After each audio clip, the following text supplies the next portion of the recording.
नमस्कार दोस्तों। उनके ख़त और आपकी 166वीं कड़ी लेकर मैं एक बार फिर आपकी सेवा में, आपके सामने, आपके साथ। आज बाबूजी साहब का एक मैसेज जिसका टाइटल है शुभ संदेश। लीजिए, सुनिए।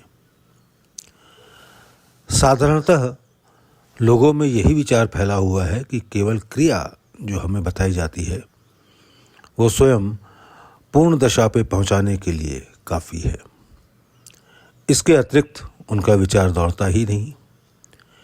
यदि हम अपनी नींव, जिस पर हमें आध्यात्मिकता का भवन बनाना है, राजयोग बताते हैं और वास्तव में है भी, तो संभव है कि उन लोगों का विचार इसकी तह तक ना पहुंचता हो और केवल नियमों के पालन तक ही उनकी दृष्टि रहती हो। ये अवश्य है कि मेरे साथ ट्रांसमिशन यानी प्राणाहुति की भी हवा लगती रहती है, परंतु फिर भी एक वस्तु जो शेष रह जाती है वो है प्रेम और भक्ति। क्रिया के साथ साथ अर्थात ध्यान के साथ साथ ये चीज़ चलना ज़रूरी है।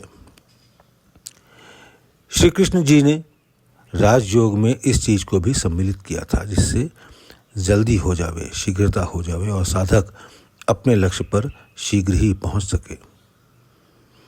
किंतु इन बातों को अपने में उत्पन्न करना अपने आप में ही एक काम है।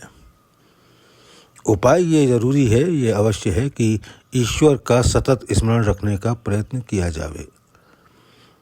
इसमें लोग ये ऐतराज़ कर सकते हैं कि मानव मस्तिष्क हर एक समय एक ही ओर लगा हो, नहीं हो सकता। इसलिए कि मस्तिष्क इतना थक जाएगा कि कदाचित वो एक आध दिन ही स्थायी रह सकता है। मैं साधारणतया लोगों में यही शिकायत देखकर कुछ आवश्यक बातें लिख रहा हूँ। जो भी काम आप करते हैं उसको ये समझकर करें कि ये ईश्वर की मर्जी है, ईश्वर की आज्ञा है, इसलिए मेरा कर्तव्य है। तो स्मरण की दशा अवश्य बनी रहने लगेगी और इसका एक लाभ ये होगा कि संस्कार बनना बिल्कुल बंद हो जाएंगे। हर समय स्मरण रखने से ईश्वर में भी लगाव उत्पन्न हो जाता है।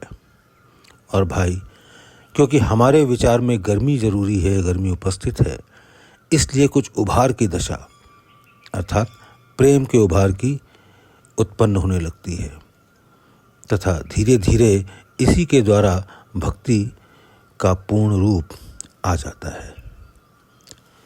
ज़रा लोग इसकी आदत डालकर तो देखें, फिर देखिए कि प्रेम उत्पन्न होता है कि नहीं।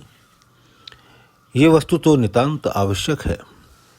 दूसरी सदाचार की बात जो अत्यंत आवश्यक है, यानी अखलाक, वो ये कि हम कोई कर्म ऐसा ना करें, कोई काम ऐसा ना करें जिससे लोग उंगली उठाएं।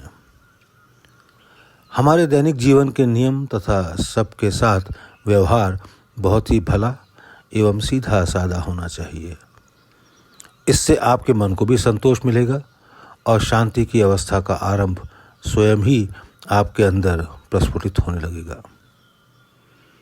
एक भाई ने मुझसे पूछा था कि जब लोग प्रेम करना नहीं सीखते तो अभ्यास के नियम यानी मेथड में कोई संशोधन होना चाहिए, जिससे ये बात भी सिद्ध हो सके। सोचते सोचते ईश्वर ने मेरी सहायता की और ये बात भी मेरी समझ में आई। चुनांचे जो अभ्यास आप कर रहे हैं उसमें थोड़ा संशोधन कर दिया। मैंने लोगों को 2-1 अभ्यास बतलाए हैं जो उसमें ये चीज़ पैदा कर लें कि जिसका मैं ध्यान कर रहा हूँ वह अर्थात ईश्वर मुझको अपनी ओर आकर्षित कर रहा है। यानी जो लोग ईश्वर की ज्योति का ध्यान हृदय में, जैसा कि उनको बतलाया गया है, करते हैं, वो ध्यान करते समय इस बात पर भी ध्यान लगा दें कि ईश्वर का प्रकाश जो हृदय में उपस्थित है मुझे अपनी ओर आकर्षित कर रहा है। फिर आप लोग देखें कि भक्ति और प्रेम कैसे उत्पन्न नहीं होता। हाँ, इतनी बात ज़रूरी है, इतनी बात अवश्य है, और इतना मैं अवश्य कहूँगा कि लगाव उत्पन्न करना आपको भी चाहिए। इसलिए कि यदि आप लोग ये बात नहीं करते तो सेवक का कर्तव्य है, बंदगी का कर्तव्य है कि आप पर आवश्यक है, जो आप पर आवश्यक है आप पूर्ण नहीं करते। और फ़कीरी और या मनुष्यता इसी में है कि कर्तव्य पालन पूर्ण किया जाए। वो मनुष्य ही नहीं जिसकी दृष्टि अपनी ओर नहीं जाती तथा वास्तविक खोज इसी में है। हमारी दृष्टि हर समय अपनी ही ओर रहे और यह वस्तु हमको धुर से मिली है, केंद्र से मिली है, सेंटर से मिली है। यदि इसी बात का नियम अभ्यासी कर ले, अर्थात दृष्टि को आंतरिक करता जावे, तो आपकी स्थिति वहीं पर होगी जहाँ से कि यह वस्तु हमें मिली है, अर्थात मूल भंडार में अपना एक चिन्ह स्थिर कर देते हैं। फिर हमें केवल अपने विस्तार का रूप उत्पन्न करना शेष रह जाता है। अब विस्तार का रूप कैसे पैदा करें? इसके लिए यही अभ्यास जो मैंने बताया है उसका एक अंग है, अर्थात ईश्वर के ध्यान के साथ साथ अंतर्मुखी रहने का प्रयत्न करें। इतनी सरल बातें मैं बताता हूँ जिनका कारण मनुष्य के लिए बहुत ही सरल है। यदि उनमें ईश्वर प्राप्ति की तड़प हो, ईश्वर कहीं लोगों में सच्ची तड़प उत्पन्न कर दे और ईश्वर करे ऐसा ही हो, तो फिर काम बनते देर नहीं लगती। लोगों को शांति की खोज है तो भला इस बेचैनी के लिए कौन तैयार हो?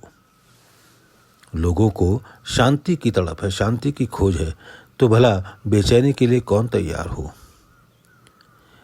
मैं आपको विश्वास दिलाता हूँ कि जो आनंद इस बेचैनी अर्थात ईश्वरीय स्मरण में है वो शांति में नहीं मिलता।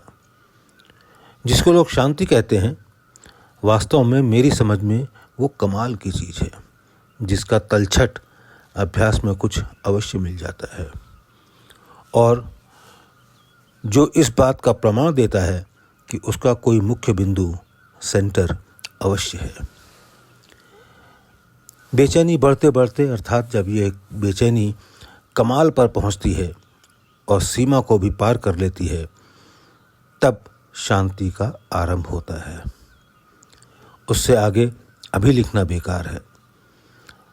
लिखने का अर्थ केवल यही है कि लोग उससे यानी ईश्वर से मिलने के लिए बेचैन रहें और इसी से मुझे शांति मिलेगी।